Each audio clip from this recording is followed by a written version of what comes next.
Hello, আসসালামু আলাইকুম everyone. কি অবস্থা সবার? আশা করি সবাই অনেক অনেক ভালো আছেন। আজকে ১লা আগস্ট ২০২৪। আজকে ইতালি ভিসা নিয়ে বেশ কিছু আপনাদের সুখবর আপনাদেরকে জানাবো এবং এর পাশাপাশি হচ্ছে আপনার আজকের যে সার্বিক পরিস্থিতি রয়েছে ভিএফএস গ্লোবাল নাফি টাওয়ারের সেই বিষয়গুলো তুলে ধরার চেষ্টা করব।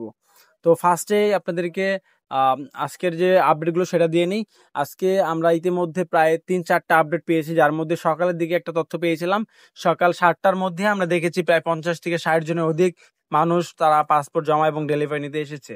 এবং পরবর্তী দেখলাম যে প্রচুর পরিমাণ মানুষ হচ্ছে ভিতরে রয়েছে এবং বাহিরেও ইতিমধ্যে অপেক্ষমান রয়েছে।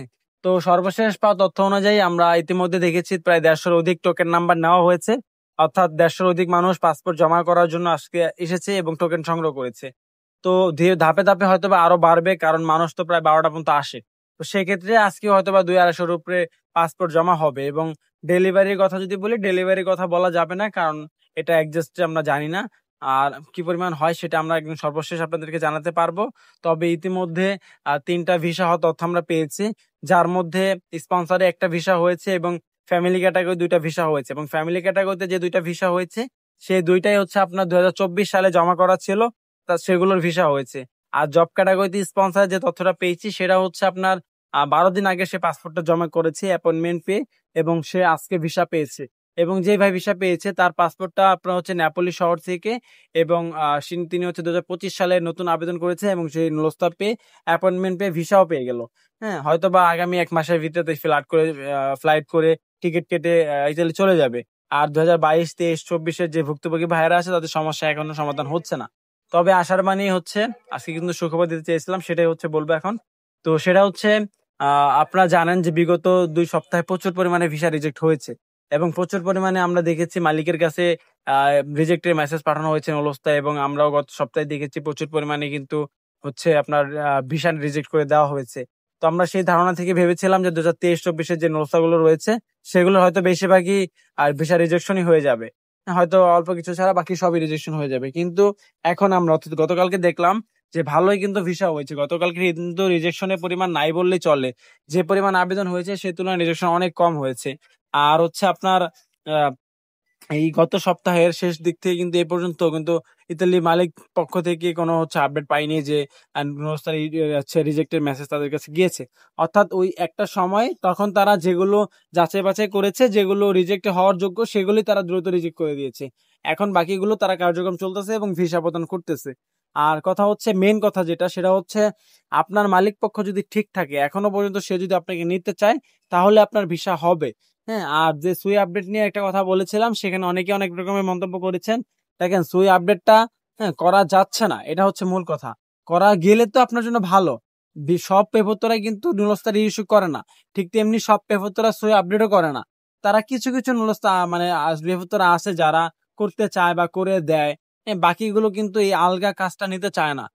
তারা এই কাজটা করতে চায় না, এই জন্য হচ্ছে আমরা সুই আপডেটও করাতে পারছি না, বা হচ্ছে নলস্তার ইস্যু করতে পারতেছে না, আপডেটও করতে পারতেছে না, কারণ তারা তো করতে চাচ্ছে না। তারা বলতেছে লিগেলি নোটিশ তারা তারা এগুলো করবে না।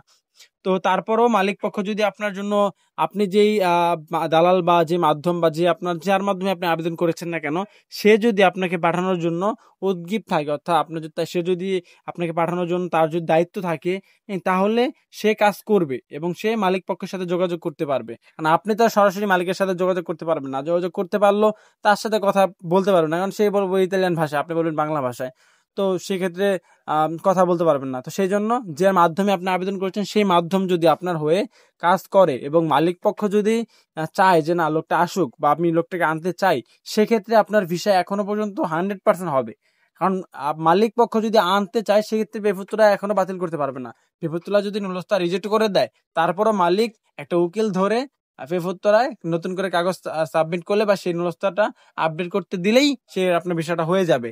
তো সেই ক্ষেত্রে আপনার দুশ্চিন্তার কোনো কারণ নেই। যদি আপনি মালিকের সাথে যোগাযোগ করতে পারেন বা মাধ্যমে মাধ্যমে মালিকের সাথে কমিউনিকেশন করে ব্যবস্থা করতে পারেন, সেক্ষেত্রে আপনার ভিসা হয়ে যাবে। অন্যথায় মালিকের সাথে, মালিক যদি না চায় তাহলে আপনার ভিসা কোনোভাবেই হবে না। তো আশা করি আপনি বিষয়টা বুঝতে পেরেছেন যে আমি কোন বিষয়টা বোঝাতে চেয়েছি। তো এই হচ্ছে মূল বিষয়। যে আপনাদের যারা দুশ্চিন্তা করতেছিলেন যে গণহারে ভিসা রিজেক্ট হয়ে যাচ্ছে বা আমাদের ভিসা হবে না, তাদের জন্য এটাই আশার বাণী যে ভিসা রিজেক্ট হয়েছে, যেগুলো ভিসা রিজেক্ট হওয়ার যোগ্য সেগুলোই আর বাকিগুলো ভিসা দিচ্ছে। তবে আমাদের অনেক সহযোদ্ধা ভাইরা ছিল যারা বিভিন্ন আন্দোলনে বিভিন্ন সময় আমাদের সামনে হচ্ছে ভূমিকা দিয়েছে, তাদের কিন্তু অনেকেরই ভিসা রিজেক্ট হয়েছে। আপনারা দেখেছেন, আমি কিন্তু আমার চ্যানেলে শর্টস ভিডিও আকারে আপনাদেরকে জানানোর চেষ্টা করেছি। এছাড়া আমি কিন্তু পোস্ট করে সেগুলো জানিয়ে দিয়েছি। হ্যাঁ, তার থেকেও বড় কথা হচ্ছে তাদের কপালে ছিল না বা মালিক পক্ষ ওরকম স্ট্রং ছিল না, যার কারণে ভিসাগুলো বাতিল হয়েছে। এখন সে যত স্ট্রং থাকুক, যে যতই লাফালাফি করুক, সে যতই আন্দোলন করুক, সে স্ট্রং থাকলে তো কোনো লাভ নেই। মালিক স্ট্রং থাকাটা হচ্ছে মেন বুদ্ধিমানের কাজ, বা সেটা হচ্ছে সবচেয়ে যুক্তিপূর্ণ কাজ। তো আপনারা যারা লাফালাফি করবেন বা আপনি স্ট্রং থাকবেন, আপনি হচ্ছে আন্দোলন করবেন, কোনো লাভ হবে না। যদি মালিক পক্ষ না চায় তাহলে আপনার কোনো লাভ হবে না, আপনি ভিসা পাবেন না। আশার কথা বুঝতে পেরেছেন। আর আজকে বেশ কিছু সুখবর দিতে চাইছিলাম, সে তার মধ্যে একটা সুখবর হচ্ছে গতকালকে কিন্তু আমরা দেখেছি যে একসাথে 6 জন ভাই ইতালি ভিসা পেয়েছে এবং 6 জনই কিন্তু খুশিতে আত্মহারা হয়ে গেছে এবং 6 জনই কিন্তু ভিসা সহ ক্যামেরার সামনে এসেছে, ভিডিও করেছে, ছবি তুলেছে এবং সেগুলো কিন্তু সোশ্যাল মিডিয়ায় প্রচুর পরিমাণে হচ্ছে ভাইরাল হয়েছে। তো আমরা যারা ইতালি ভিসা ভুক্তভোগী রয়েছি, আশা করি ইনশাল্লাহ আমাদেরও কোনো একদিন পাসপোর্টে ভিসা লাগবে এবং আমরাও খুশি হয়ে ক্যামেরার সামনে এসে ছবি তুলতে পারবো। হ্যাঁ, আর যাদের ভিসা রিজেকশন হচ্ছে তারা দুশ্চিন্তা করবেন না বা ভেঙে পড়বেন না। যদি আপনার মনে স্বপ্ন থাকে তাহলে আল্লাহ তাআলা কোনো না কোনো একদিন আপনার ইচ্ছা এবং চাওয়াকে পূরণ করবেই। আপনারা দেখতে পাচ্ছেন বর্তমানে কিন্তু অনেক বৃদ্ধ বয়সে অনেকে ভিসা পাচ্ছে। আমি কিন্তু পোস্ট আকারে, প্রতিটা পোস্ট আকারে আপনাদেরকে ফেসবুক পেজে এবং হচ্ছে ইউটিউব চ্যানেলে কিন্তু পোস্ট আকারে আপনাদেরকে সেগুলো দিয়ে দিই। যে ভাইয়েরা ভিসা পাচ্ছে তাদের ছবি তুলে বা হচ্ছে ভিডিও করে সেগুলো প্রকাশ করার চেষ্টা করি। এর মধ্যে গত 2 দিন আগে কিন্তু আমরা দেখেছি যে একজন বৃদ্ধ বয়স্ক চাচা, তিনি কিন্তু বুড়ো হয়ে গেছে, দাড়ি টাড়ি সব পেয়ে গেছে, তিনি কিন্তু এই বয়সে এসেও ভিসা পেয়েছে। তো আর এছাড়াও গতকালকেও কিন্তু একজন মুরব্বী ভাই দেখলাম ভিসা পেয়েছে এবং তার সাথে আরেকজন ভিসা পেয়েছে। তো যদি আপনার মনে ইচ্ছা থাকে এবং আপনার যদি যাওয়ার ইচ্ছা আকাঙ্ক্ষা থাকে, তাহলে আপনি এখন পারতেছেন না, আপনার বয়স তো কম, আপনি আরো 2-1বার ট্রাই করেন বা হচ্ছে না পারলে আপনি পরবর্তীতে আরো 5-7 বছর পরেও ট্রাই করতে পারবেন। হ্যাঁ, আপনার যদি মনে ইচ্ছা থাকে বা ইউরোপ যেতে চান আপনি, হ্যাঁ, সেক্ষেত্রে একদিন না একদিন আপনি যেতে পারবেন। আর ইউরোপ যেতে পারলে অবশ্যই সফলতা পাবেন। তবে আপনি ভূমধ্য সাগর বা লিবিয়া হয়ে যদি ভূমধ্য সাগর পাড়ি দিয়ে যেতে চান, সেক্ষেত্রে কিন্তু সেটা সলিউশন না। কারণ ভূমধ্য সাগর পাড়ি দিয়ে যাওয়ার সময় যদি আপনার বাই চান্স একটা দুর্ঘটনা ঘটে, নৌকা ডুবে যায় বা যে কোনো মাফিয়ার আন্ডারে পড়েন, তাহলে কিন্তু আপনার জীবনটাই শেষ। পাশাপাশি আপনার পরিবার, আপনার আত্মীয়স্বজন সবাই কিন্তু কষ্ট পাবে, সবাই কিন্তু নিঃস্ব হয়ে যাবে।